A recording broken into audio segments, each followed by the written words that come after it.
কি ভাবছো আজকেও কি আমি কাজ করতে যাচ্ছি? না না, আজকের কোনো কাজের ভিডিও পোস্ট করছি না। আজকে আমি আর শুভম একটু বেড়াতে যাব বলে বেরিয়েছিলাম। কোথায় যাব জানো? আজকে যাব হাওড়া মেলাতে। এতদিনে দুজনকার কাজের চাপে আর বীভৎস গরমের জন্য আমাদের কোথাও যাওয়া হচ্ছিল না। দুদিন বৃষ্টির জন্য একটু হলেও ওয়েদারটা ঠিকঠাক ছিল, তার জন্য আমরা হাওড়া মেলার জন্য বেরিয়ে পড়েছিলাম।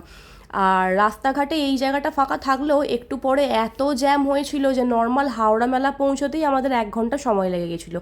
যাই হোক, অবশেষে পৌঁছে গেলাম হাওড়া মেলায়। দেখতে পাচ্ছ গেটটা কি সুন্দর করেছে। এরপরে আমরা ওই 10 টাকা দিয়ে টিকিট কেটে নিই। এখানে এক একজনকার 10 টাকা করে টিকিট কাটতে হতো। তো যাই হোক, টিকিট কাটার পরে আমরা মেলাতে ঢুকে যাই। এরপর মেলাটা চারপাশটা ঢুকি। আর মেলাতে শুরুর দিকটা যখন ঢুকছি তখন একটু ফাঁকা ছিল, তারপরে দেখি ভেতরে প্রচণ্ড ভিড়।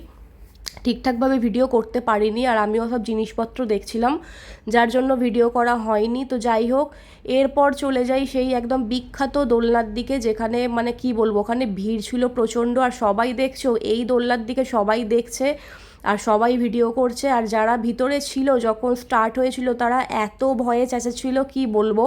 তো যাই হোক, আমার ওটা চাপার খুব ইচ্ছা ছিল, কিন্তু শুভম একদমই রাজি ছিল না। ও অ্যাকচুয়ালি ভয় পায় না, কিন্তু ওর যে কোনোই এরকম দোলনায় উঠলে ওর প্রচণ্ড পরিমাণে গা গোলায় আর ও বমি পায়, তার জন্য ও কোনো রকম কিছু চাপতে পারে না। তো যাই হোক, চাপা হলো না, কি আর করা যাবে। তারপর আমি নিয়ে নিই একটা অরিও মিল্কশেক চকলেটের।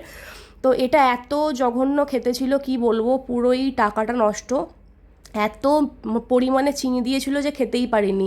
তারপর এটা ছিল পাপড়ি চাট, এটা খুবই ভালো ছিল। আর কি, মেলাতে প্রচণ্ড তারপর গরম হচ্ছিল আর আকাশ ডাকছিল। আমরা তারপর বেরিয়ে পড়ি। বেরিয়ে কিন্তু বাড়ি আসিনি, গিয়েছিলাম একদম মেলার পাশেই ছিল শুভমের মামার বাড়ি। তো মামার বাড়িতে দেখা করে তারপর ফিরতে ফিরতে দেখতে পাচ্ছ ঝড় উঠে গেছে অলরেডি। তো কী করব, তাড়াতাড়ি বাইক চালালেও পৌঁছতে পারবো না, কারণ বাঁকড়ার রেলগেট পড়ে গিয়েছিল। সেখানেও প্রায় 45 মিনিট মতো দাঁড়িয়েছিলাম। ওখানে একবার রেলগেট পড়ে গেলে আর মানে কি বলবো, আর তো ওঠে না। তো আসতে পারিনি। তারপর মাকড়দহ অবধি যা হোক করে এসে এখানে আটকে গিয়েছিলাম। 1 ঘন্টা দাঁড়ানোর পর অগত্যা পুরোপুরি ভিজে যাই।